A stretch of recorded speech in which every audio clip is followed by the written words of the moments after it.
What's going on, Roundtable Sports? James Hill here, back with yet another video. Today, we've got an interesting one. Today, we're going to be talking about the draft needs and potential prospects for the Tampa Bay Buccaneers in this upcoming NFL draft. And look, while the Tampa Bay Buccaneers have been on a roll lately, they made the playoffs again this year, they won the division, there's still a good amount of needs on this roster. Okay, I would be lying if I said that there wasn't still needs on this Tampa Bay Buccaneers roster. And I want to go ahead and start off with the edge rushing position. In my opinion, that's the number one need of the Tampa Bay Buccaneers this offseason. This video is powered by BetUS. Use promo code YouTube150 to get your 150% sign-up bonus. Start playing today with an exclusive offer. Shout out to BetUS for being the proud sponsor of Roundtable Sports. I mean, the number one need of the Bucs this offseason has got to be edge rusher. And while you do have some guys with some potential, like Yaya Diaby, he's still coming into his own. Kalijah Kancey on the defensive line is still doing some good work. Maybe Chris Braswell can turn into something. You don't have a top guy, okay? You don't. Joe Trine-Shoyinka, he's probably going to be on his way out. Anthony Nelson is a fine rotational guy, but that's kind of what he is at this point. Maybe they'll bring back Shaq Barrett to be a veteran rotational type guy, but they need a number one guy. Okay, and with the 19th overall pick in this upcoming draft in round one, it may be a bit tough to kind of go and get a edge rusher that can be that top dog in round one. But if they were to go that route, there are a couple of guys that I like. James Pierce Jr. coming out of Tennessee, I think he's great. I mean, he's the number 9 prospect on Pro Football Focus's big board, but I do believe he still will likely be available when the Tampa Bay Buccaneers make their pick. It's certainly possible, right? It's certainly possible. And I love James Pierce Jr. and what he brings to the NFL. An 89.4 pass rush grade this past season, 84.2 run defense grade, had a pass rush win rate of 23%, a run stopping grade of 10.1%. James Pierce Jr. is a beast, right? 6'5", 243 pounds. I think he could fit in very beautifully into a Todd Bowles style of defense, right? You also take a look at some other guys like Mike Green out of Marshall. This dude's an absolute beast as well. A 91.4 pass rush grade, a 90.2 run defense grade, a 20.1% pass rush win rate, and a 9.4% run stop grade. He's coming in at 6'4", 248 pounds as well.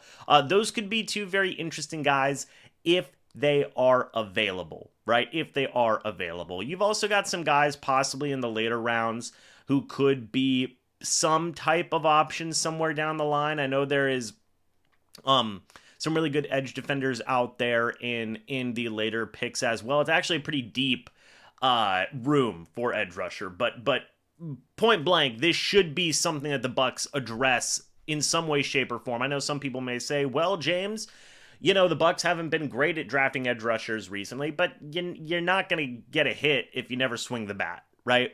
So I do think the Buccaneers should be interested. Also getting some help at middle linebacker. Look, Lavonte David, if he doesn't retire, is going to be 35 years old. The Bucs need help at inside linebacker. Yes, you've got Servassier Dennis in there. KJ Britt is likely going to be on his way out, and they've been sorely missing a number 2 linebacker. It could be Servassier Dennis, but if you also add on Lavonte David possibly retiring on top of that, you then need another linebacker. So like Demetrius Knight Jr. could be a bit of an interesting name. Overall, pretty good linebacker. An 85.8 run defense grade, a 78.4 pass rush grade, a 74.7 coverage grade. He's coming in at 6'2", 245 pounds. He did have a missed tackle rate of 10.1%. It's not great, but overall, the linebacker out of South Carolina would be a guy that I would certainly be interested in. At pick 19, I think that he could be a very solid option. Jahad Campbell may be a good option as well. Has a 5.9 missed tackle rate, so a very solid tackler. A coverage rate of 80.2, a run defense grade of 81.0, a pass rush grade of 76.2. Okay, and the Bucs just drafted a guy from Alabama last year in Chris Braswell. Maybe they'll pick the mind of Braswell and say, hey, what was it like playing with Jahad Campbell? Could he be an option for the Bucs? Maybe in round one, maybe later in round two. Who knows, right? You've also got Carson Schweschinger out of UCLA. He's a very solid prospect in there as well. Fantastic pass rush grade, which is very much what Bowles likes to do in terms of sending blitz and whatnot. You've also got Jalen Walker out of Georgia. The Bucs took Tyke Smith last year, former Georgia player. They may pick his mind and say, hey, what did you think of playing with Jalen Walker? Could he be an option? Those could be some early round guys, okay? But you need to get a second linebacker to help out with what they have going on. At the very least, you need another guy next to Lavonte David. At the very most, you may be looking for a number one linebacker, right? So that's going to depend on what happens with Lavonte David and kind of changes the dynamic of the offseason. Finally, in terms of early round stuff, I want to take a look at cornerback. Look, let's talk about some sports betting. My go-to for that is BetUS. Once you're in, you'll easily find all the pregame markets, parlays, and prop bets that you need. You even get 10% back on your net losses twice a year. And with their incredibly generous sign-up offer, now is a great time to get stuck in. Enjoy a 150% bonus on your first 3 deposits up to $2,000 with the code YouTube150. Thank you to BetUS for sponsoring this video. Once again, if you'd like to sign up for BetUS, use promo code YouTube150. Zion McCollum was very good this past season, okay? I 100% believe that. Jamel Dean had good moments, but could he be a cap casualty this offseason? That's a legitimate question. That is a legitimate thing to ask, in my opinion. So I'm gonna be curious to see what they do at cornerback. If they do move on from Jamel Dean, got a pretty big hole at the cornerback room, right? And some names that come up: Benjamin Morrison out of Notre Dame. The man just played in the national championship, had a pretty good run defense grade of 76.7, a coverage grade of 68.4. You take a look at his overall size: 6 feet tall, 190 pounds, pretty decent build, better in zone than in man, which is good because Todd Bowles' defense uses a lot of zone. Could he be an option at number 19?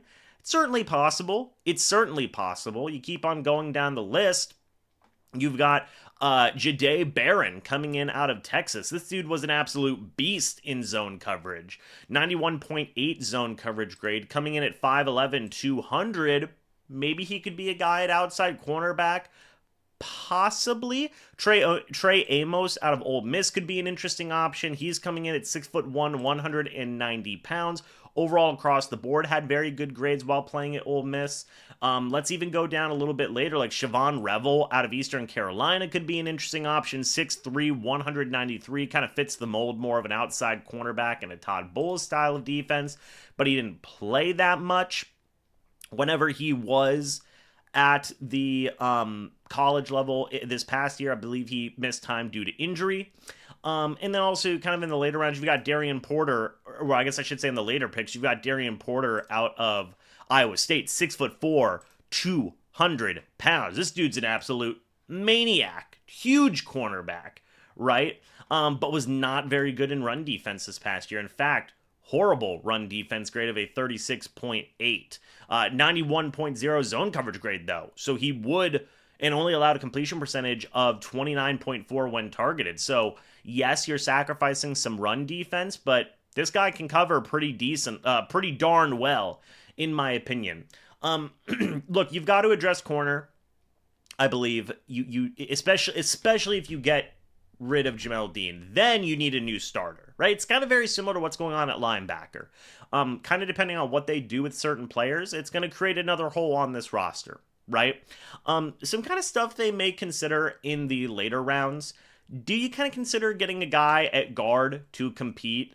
Maybe. I mean, Tate Ratledge could be a bit of an option. He went to Georgia. He's at 6'6", 320 pounds. Overall, pretty solid grades in run and pass blocking, zone and gap as well. The Bucs are still going to be hoping to use a West Coast style of offense with a lot of zone. So maybe he might be a bit of an option in the later rounds. You've got Willie Lampkin out of North Carolina. This dude was an absolute beast. I mean, an absolute beast in run, in pass, in zone. But here's the rub, which is kind of, I'm honestly, I'm seeing his size right now, and I'm genuinely shocked. 5'11", 290 pounds. There's no way this man played guard. I'm checking. Apparently he did. Apparently he played right guard the entire year. That's shocking to me. I don't know if that young man will be able to, I don't know. But, I mean, he's got good grades. He's got good grades for a 5'11 guy, so I don't know. I don't know, guys. That could be an option as well. Maybe you take another tight end somewhere down the line. Mitchell Evans out of Notre Dame. Could be maybe some type of option. Pretty decent run blocker. Do you go quarterback later just to get a backup behind Baker Mayfield? I mean, Colin McCord's been kind of jumping up. Dude, Colin McCord actually was a phenomenal deep ball thrower. That's fantastic. But, there's a lot of interesting stuff that you can take in later rounds, right? But I think the biggest needs are edge rusher, cornerback, and middle linebacker. That's what I believe the Tampa Bay Buccaneers should address going forward. But what do you guys think? Let me know your thoughts and opinions about this down in the comments section below. I'd love to hear it. Thank you guys so much for watching this video. Make sure you subscribe to Roundtable Sports. And as always, folks, I'll see you all in the next video or the next live stream. But until then, and as always, guys, goodbye for now. Go Bucs. This video is powered by BetUS. Use promo code YouTube150 to get your 150% sign-up bonus. Start playing today with an exclusive offer. Shout out to BetUS for being the proud sponsor of Roundtable Sports.